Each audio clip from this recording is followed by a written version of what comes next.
Hello, LinkedIn people, and welcome to today's LinkedIn Live. I am joined by the delightful Stefanie, call me Stef, Costi. Apparently we can call her whatever we like, so that's what we'll do. I'm really pleased that you've joined us today. Steph has joined us all the way from Australia. I'm in the UK. It's something like 10:30 at night over there. So we really appreciate you being on today, keeping you up at night. But I know that you've had some caffeine, so you should be good. So Steph, tell me about yourself, and then we'll get into our chat today. First of all, thank you for having me, and hello to everyone that's joining us. It's really kind of you to give up some of your time just to listen to Becky and I. What can I tell you? I am a lawyer, I'm a writer, and most importantly, I'm an advocate for a safer and more inclusive future of work. What does that mean? No psychosocial hazards, no workplace bullying, no harassment, pretty much no grotty crap that makes workplaces really, really hard to deal with. So yeah, that's what I do. Awesome. Thank you. I love that description. Cruddy, I think, was that. That's quite an Australian thing to say, I think, isn't it? But I love it. I love it is. So let's just kick off. So today we're obviously going to be talking about workplace bullying, because you've got a lot to talk about on this topic. So let's go back to the beginning then, I think, and think about a moment that you had that really made you determined to change things in the legal workplace. So I'd been bullied about 3 times in my career at that time. And I had left that job that I had within a day. And I think being unemployed afterwards for 2 months and having to lie to my family and friends that I had a job when I didn't, that was probably the pivotal moment that was rock bottom for me. And the other thing is not being able to concentrate in a role that I had directly afterwards because of the bullying I copped, which later led to a diagnosis of workplace PTSD. It led to my self-esteem and my confidence taking a hit. So it meant that tasks that would take me 2 minutes would take me 2 hours. And yeah, it made me feel like I needed to kind of voice it, so no one went through what I did. Absolutely. That's horrendous, and especially having to lie to your friends and family, that must have been an awful time. So yeah. What about workplace bullying? So is there common misconceptions that you come across day to day? I bet there are. Every day. I feel like the most common one is that it doesn't exist. And it does. Just because it hasn't happened to you doesn't mean it hasn't happened to anybody else. Just because it hasn't happened to you right now doesn't mean it won't happen to you in the future. So I want everyone to be very, very careful about saying that workplace bullying isn't a thing, because I can guarantee that everyone either listening to this call or hear it or witnessing anything will be able to say that they've witnessed, or they've heard about bullying in every single sector of work. And I think the other misconception about bullying and harassment is that people that cop it aren't resilient enough. So I feel like most people, and I know in the legal field this is kind of how it works, and I know in other fields this is kind of how it works because I speak to a lot of people about this every single week. But a lot of employers will tell you you're not resilient because you're not dealing with undermining, you're not dealing with exclusion, you're not dealing with verbal and psychological abuse, you're not dealing with gaslighting, you're not dealing with anything like that. So a lot of employers will say you're not resilient enough in a way to gaslight you out of thinking that you're being bullied at work. So that's a common misconception. If someone's telling you that you're not resilient, they could be covering up the fact that they are bullying you indirectly. The other misconception I would say is that putting up and shutting up is not the way to advance. People think it is because everyone wants to go underneath the radar and they want to make sure that their employers like them. Bullshit. If you think that you are not going to be employable because you leave a job that's toxic. That is not true. You would be better off collecting cans, going and working at a supermarket, dog walking, anything like that, if it means that it protects your mental and your physical health, because you can replace your job, but you can't replace your physical and your mental health. And yeah, like there's heaps of them, but I could go on for days, so I won't bore you with those details. Yeah, that's a really interesting point about being gaslit by saying that you're not resilient enough. I hadn't thought about it in that context before. So do you think it's something that happens more often in the legal industry? Is that to your, I mean, I guess because it's perceived as quite a tough career, you know, there's a lot of training, there's a lot you have to go through.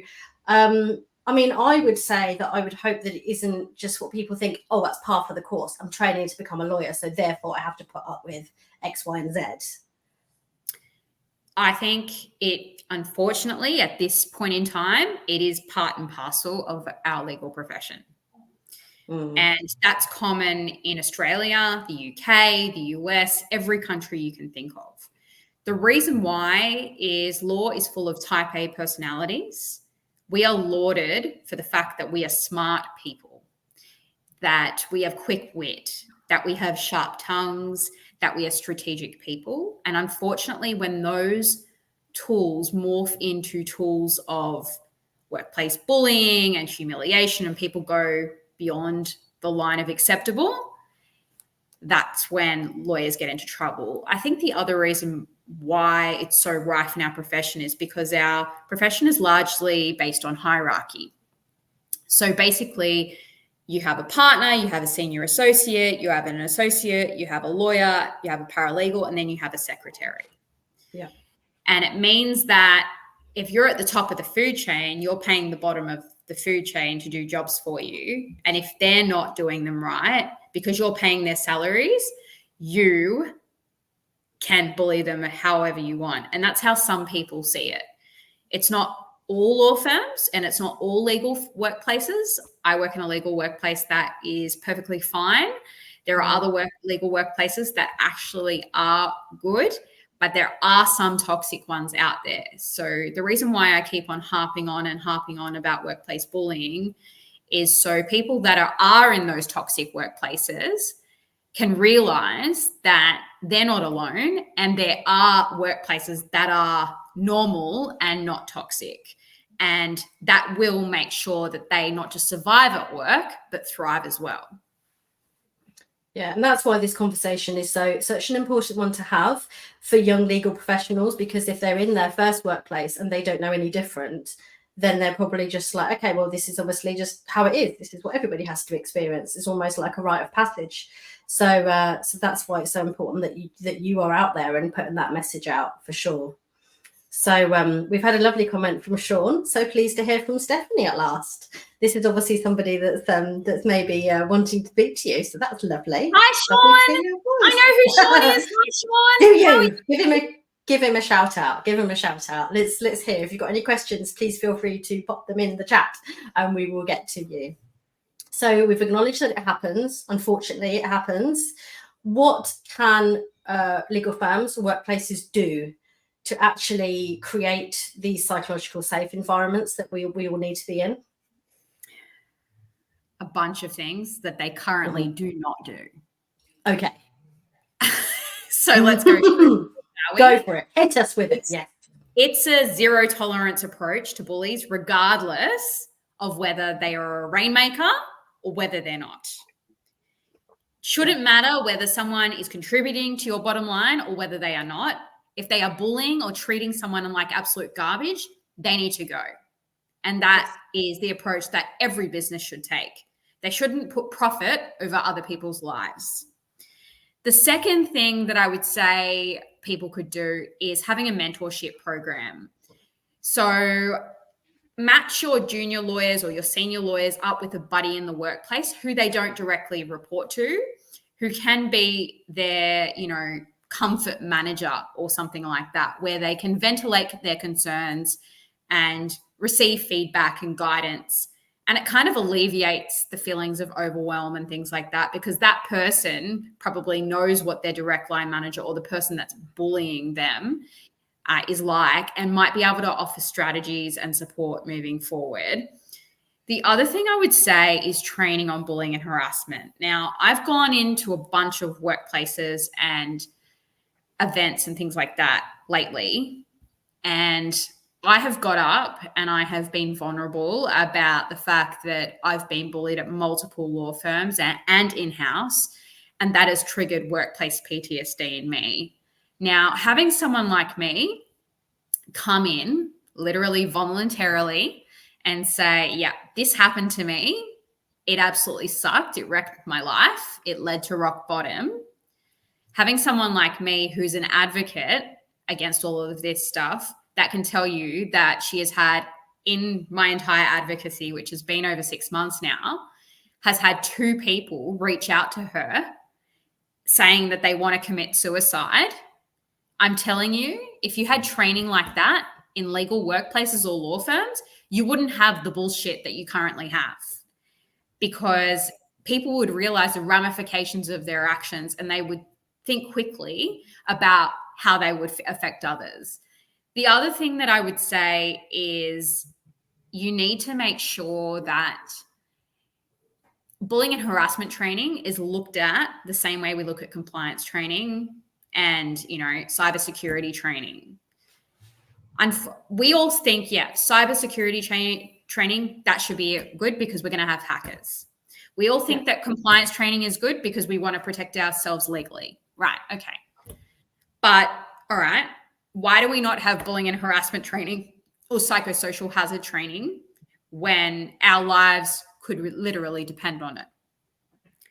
And that's what I would say to leaders in workplaces. You might not see the utility in this training because you might hide behind the fact that, I don't know, you might have bullies in your ranks and you're worried about workplace claims against them.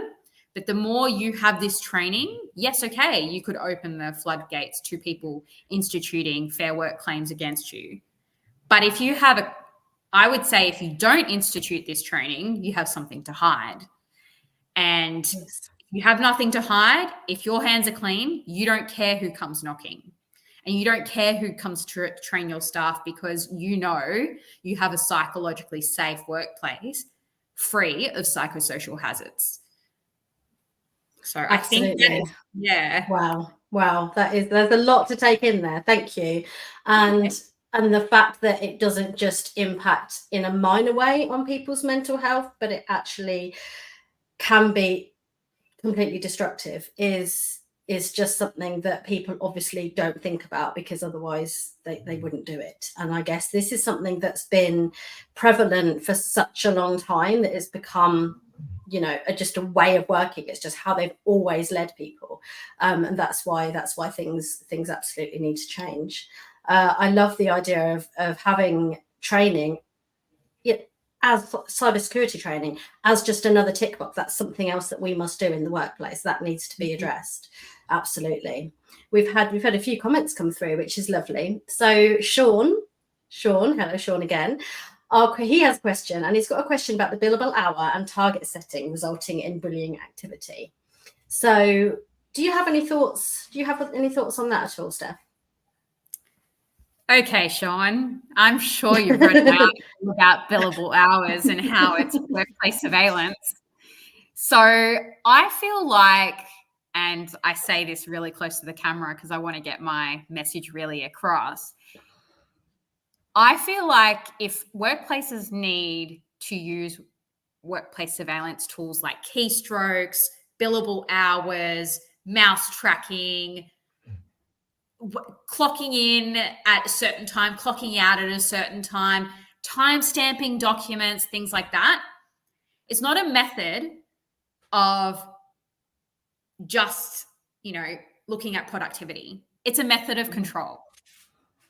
That's why people put these workplace surveillance tools in place. They hide behind this whole thing of, oh yeah, I'm going to make my firm more efficient. No, you're trying to see where your staff are so you can reprimand them if they're not doing what they're told. And my view on that, and I know a bunch of law firms that operate in this view, get rid of the billable hour, have people track their time for the purpose of, billing clients and things like that. That's fine. Yeah. But your employers are not a rat in an experiment. They don't need to be under fluorescent lights like these being tracked by workplace surveillance. It's just not. The other thing I would say about the billable hour is, in my experience, billable hours actually were a weapon of bullying against me. So the partner actually sat me down and said to me, Steph, what happened on this day? Why were your billable hours so slow? And I was like, I don't know, because I had a bad day. Oh, Steph, you might want to wait. Might want to wake up and, fix it here, or even work on the weekend to deal with that. So people use billable hours not only to bully you, but to eat into your social and your free time as well. So, Sean, let me tell you, if I could get rid of one thing out of the legal industry, I would get rid of billable hours, because they're a menace and I just feel like they're used as a tool to bully people. Right. Okay, Sean, your question has been answered. Please comment if you'd like to follow up on that. She was talking directly to you there. She got up close.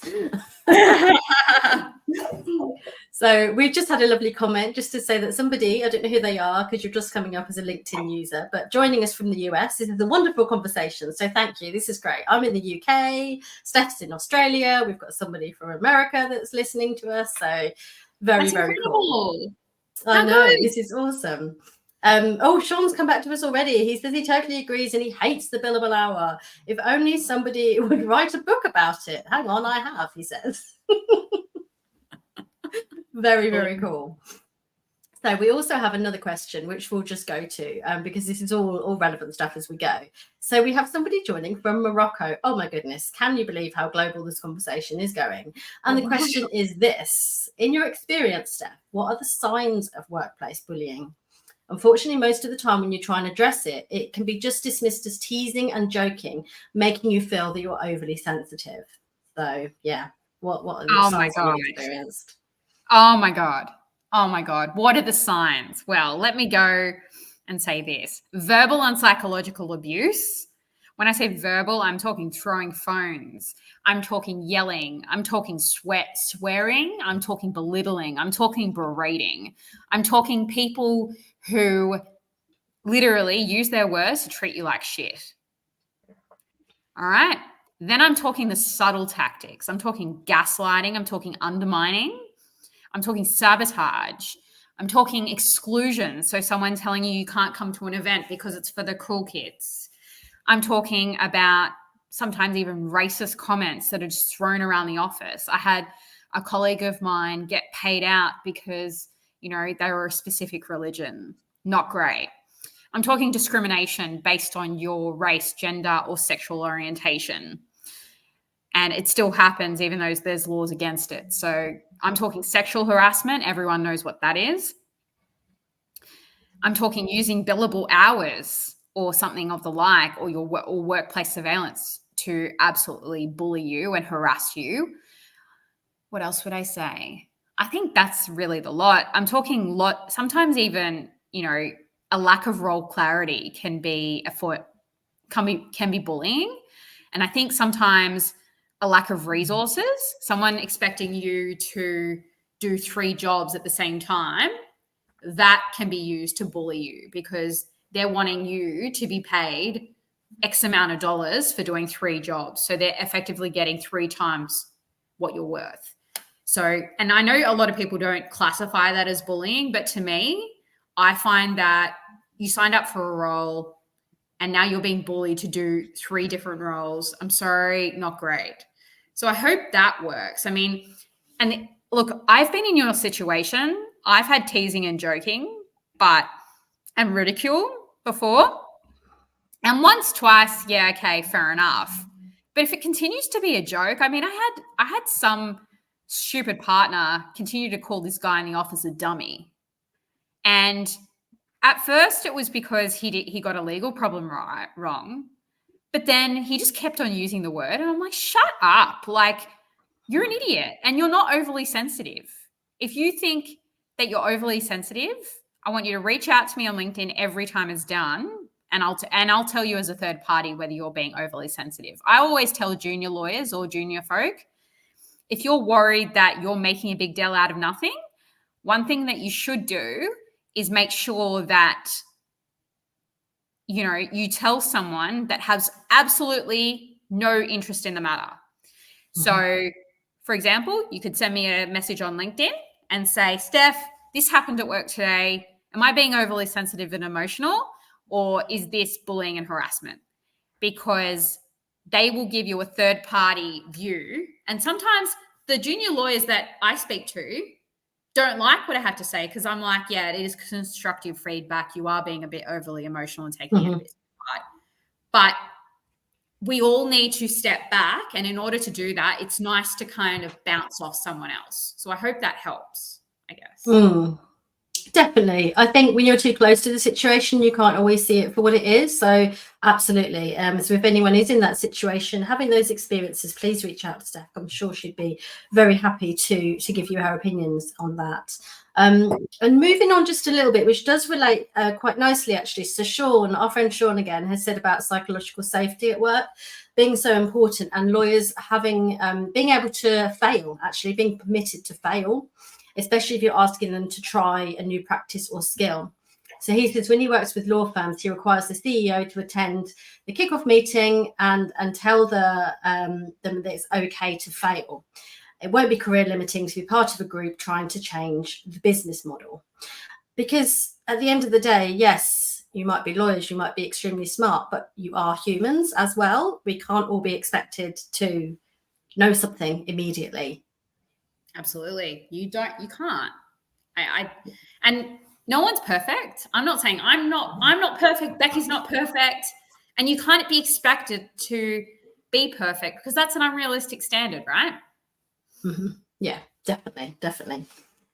One more comment we've got, which is for another LinkedIn user: adult mental health first aid trainings are becoming more common in the workplace, which is true. And that's obviously a great step in the right direction, isn't it? Absolutely. Cool. Okie dokie. So I'm going to move on to some of our talking points. So thank you everybody for your comments. Keep them coming. We love them. What about successful strategies that you've seen firsthand, Steph, where you've actually gone into a workplace and you've put something in place that's really been effective? Can you talk us through that? So I went into a workplace in November, and I was asked by one of the leaders to go in there and have a chat with the staff about my experience. So I did. I told them about all of my experiences with workplace bullying, how they made me feel, my diagnosis of workplace PTSD, what that did to me, if I could work again, all of the rest of it. And I had someone come up to me and admit to me that they'd been really, really mean to people in the workplace, and that they wanted to reform, because a lot of people think that bullies can't reform. They can. And sometimes they don't realize that they're doing it. It can be inadvertent. Not every bully or harasser is meaning to bully or harass you. And when I asked them about it, I said, oh, have you ever had an experience with bullying in the past? And they're like, yeah, I was bullied at school. So I kind of have taken on this I'm a tough guy exterior. And I basically said to him, I'm like, number one, you should really go see a psychologist, because that's deep-rooted issues. And I'm not a psychologist, so I can't help you. But, it played a part in why they were bullying. So sometimes it helps leadership to kind of get to the bottom of why the bully is the way that they are, and sometimes get them the help that they deserve, because they can reform. I believe everyone can reform, and some bullies don't do it on purpose. They do it inadvertently. So, yeah, I just feel like chatting to someone that has gone through the ringer with workplace bullying is probably the way to go. And I think it's just training. I think it's just the more we talk about this, the less it will be prevalent. And I think when the pale and stale people start to leave our profession, that's when it'll really, really change. Because I can tell you from speaking to thousands around, they're not going to put up with this shit anymore. No. Like, they are the most empowered generation we have ever had. 100% agree. And can we just talk about pale and stale there for a minute? Because I've never heard this before and I'm a big fan. I'm stealing it. It's happening. Pale and stale. It is pale and stale. It is pale and stale. And I'm not saying it's pale and stale men. I'm talking it's women too. I think that there's not enough seats at the table, buddy. It is. And by the way, Sean, I forgot to say, who asked me for, so female rivalry, that is another tool of bullying, I find. Okay. So rivalry amongst females at work. All right. Is that something that you've experienced as well? I'm sorry. In our profession, it's rare for women to support other women. And that's disgusting, but it's true. Yeah. Okay. Right. Well, anything else that crops to mind, just feel free to get it in there. So you're, as I said in the description, you're a wearer of many hats, Steph, and you obviously are a very busy lady. What with all your advocacy and your legal work responsibilities and everything going on.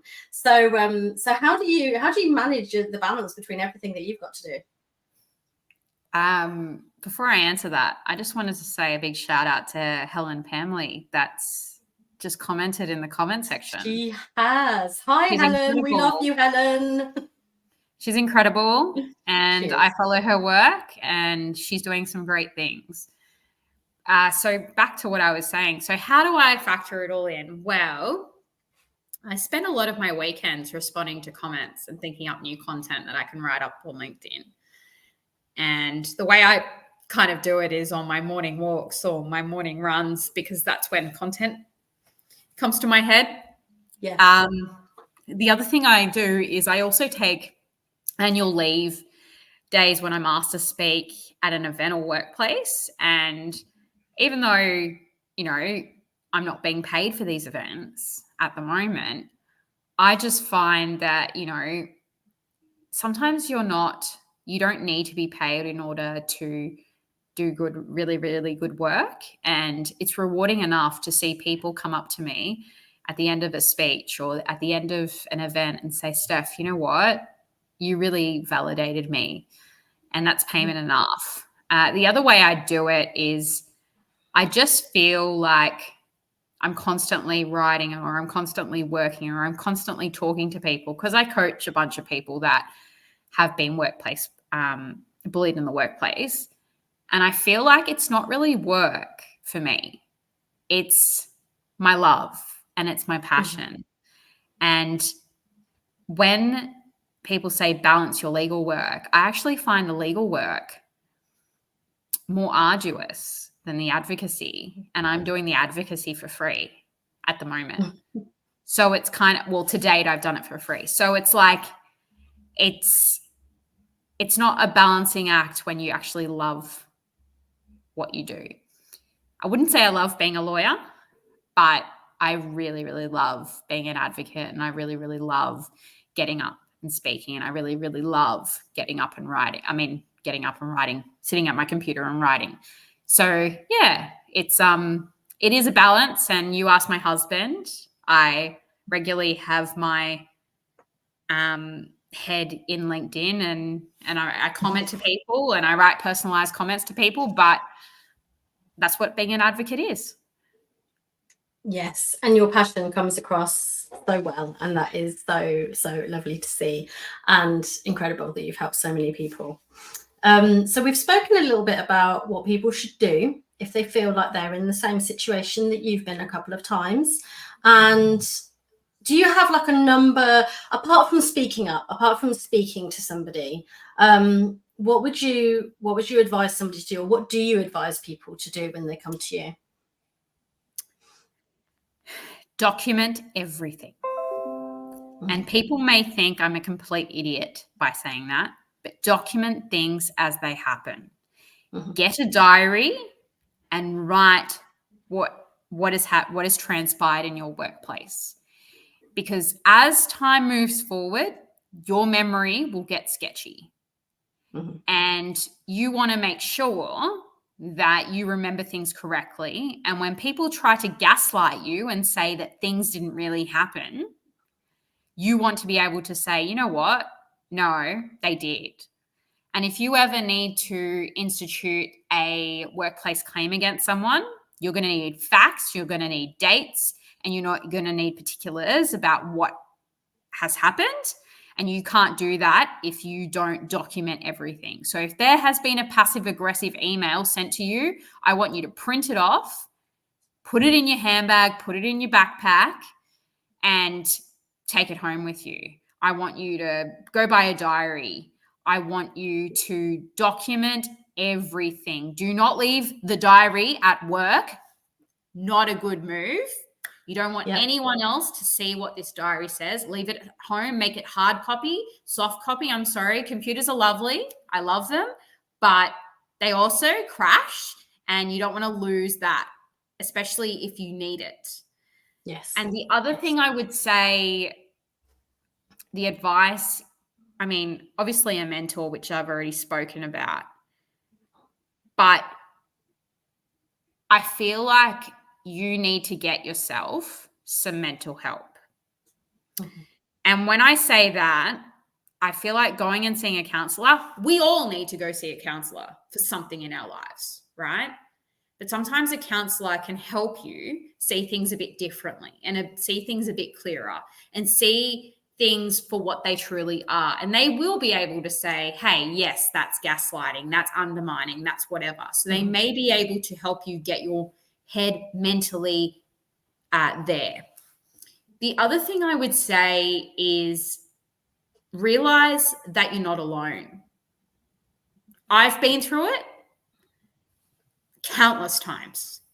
People I've seen, I've heard, I've witnessed, I've seen it all. I've seen a partner throw phones at people. I've seen a partner throw files at people. I've seen someone put his arm across the solicitor's head and, you know, put him up against a wall. I've seen all of that. So I just feel like you need to realize that you're not alone. And if you think you're alone, I want you to send me a message on LinkedIn and say, Steph, I need someone to talk to, because I will be that person. You are never alone. And also, you are meant to not just survive work, but thrive at work. And if you are not thriving at work, it's time to get out. A lot of people say getting out is the easy way out, but sometimes the best advice that I can give people is to get the fuck out. And I'm sorry to swear, but it's true. It's getting out. Sometimes you can't change a narcissist. Nothing you do, either speaking to HR, talking to them directly, you can't change it. And sometimes it's best just to get out and save yourself the pain. So don't feel bad if that's your way out. Because for some people it is. For me it was, because I didn't have the guts to say anything to the person, to the last person, but because I was so scared of what they would think of me. But that's not the easy way out. It sometimes is the only way out. So yeah. Yes. Okay. Very passionate words there, and I would actually love to thank you for swearing on this, because it means that when I repurpose this into a podcast, I'll be able to tick the explicit box. I've never been able to do that before, and now we have an explicit conversation. Sorry, I didn't mean that. I just It's all good. We are all adults here. Hopefully.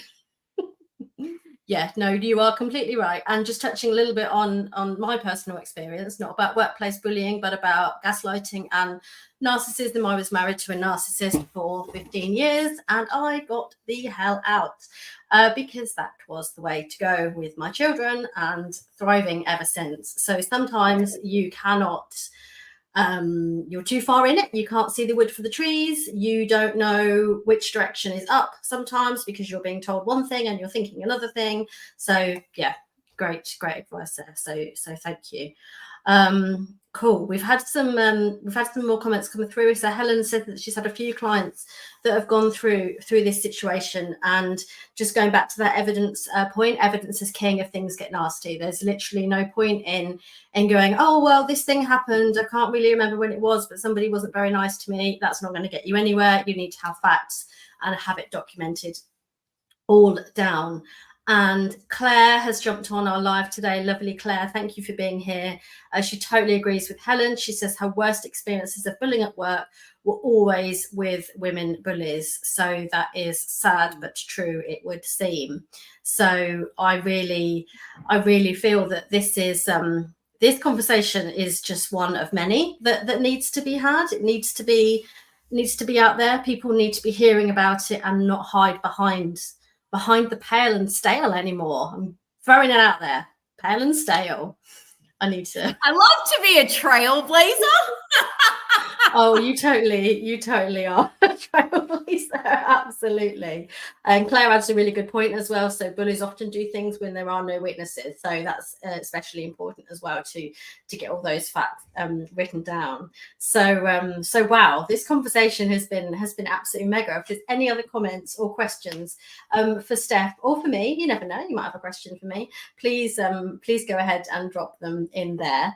So is there anything else that you'd like to add on this topic, Steph? I know you're extremely passionate about it, and you've very kindly offered to help anybody that's listening today, which is incredible. So please do take her up on that.